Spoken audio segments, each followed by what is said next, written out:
हे जनतेच्या अपेक्षा घेऊन येत असतं। आव्हानही असतात, अपेक्षाही असतात आणि काम करत असताना काही अडचणी असतात, कधी काही मर्यादा असतात। पण या अडचणी आणि मर्यादांवर मात करून जनतेच्या मनातली कामं झाली पाहिजे, तशा प्रकारचा महाराष्ट्र हा तयार झाला पाहिजे, हा प्रयत्न आपल्याला या ठिकाणी करायचा आहे। खरं म्हणजे पहिल्यांदा जेव्हा 2014 साली मी मुख्यमंत्री झालो होतो त्यावेळेस अनेक लोकांच्या मनात अनेक शंका होत्या। काही लोकांना वाटायचं की हा मंत्री पण राहिलेला नाही, मुख्यमंत्री म्हणून कसा काम करेल। काही लोकांना वाटायचं की अतिशय नवखं अशा प्रकारचं काम यांच्याकडे आलेलं आहे, त्यामुळे महाराष्ट्रात परफॉर्मन्स कसा असेल। तर विशेषतः पश्चिम महाराष्ट्रातल्या लोकांना असं वाटायचं की सातत्याने विदर्भावरच्या अन्यायावर बोलणारा व्यक्ती हा महाराष्ट्राचा मुख्यमंत्री झाल्यानंतर आपल्यावर अन्याय करेल का।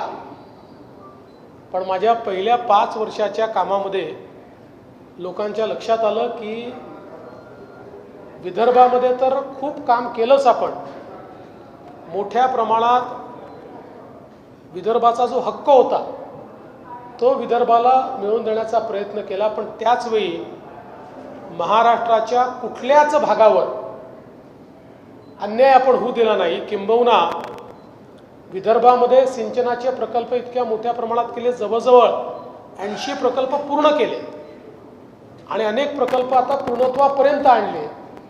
पण त्याच वेळी वर्षानुवर्ष रखडलेले पश्चिम महाराष्ट्रातले, उत्तर महाराष्ट्रातले, मराठवाड्यातले, कोकणातले प्रकल्प देखील तेवढ्याच गतीनं आपण पुढे आणले, ते पूर्ण केले।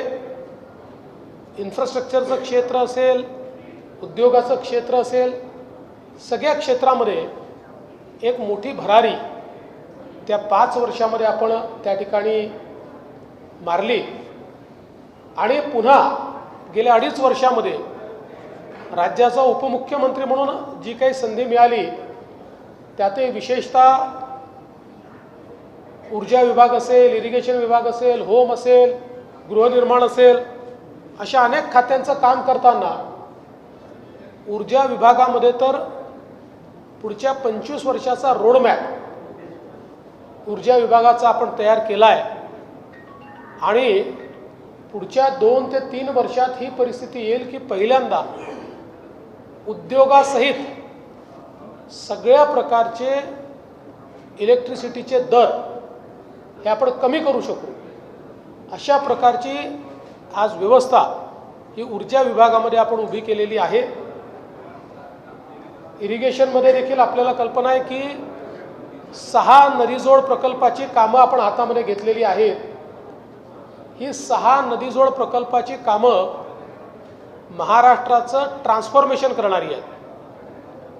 म्हणजे एकट्या विदर्भातलं नदीजोड प्रकल्पात 10 लाख एकराला आणि विदर्भातल्या 7 जिल्ह्यांना पूर्णपणे ट्रान्सफॉर्म करू शकेल, अशी ज्याला जनरेशनल म्हणतात अशा प्रकारचे जे प्रोजेक्ट्स असतात हे जनरेशनल प्रोजेक्ट्स आहेत।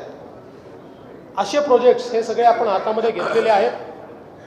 दादांनी गडचिरोलीचा उल्लेख केला, मी जसं वारंवार बोलायचो आणि आता ते होताना दिसत आहे की the next steel city of India is Gadchiroli. ते आज होताना आपल्याला पाहायला मिळत आहे। नक्षलवाद ऑल टाईम लो आहे। परवा देखील 2 मोठ्या केडरनी त्या ठिकाणी आत्मसमर्पण केलं आहे आणि आता डीपमध्ये ज्या भागात आपण कधी जात नव्हतो अशा भागामध्ये आपण जायला लागलो आहे। पुढच्या काळामध्ये एक प्रकारे निकराची लढाई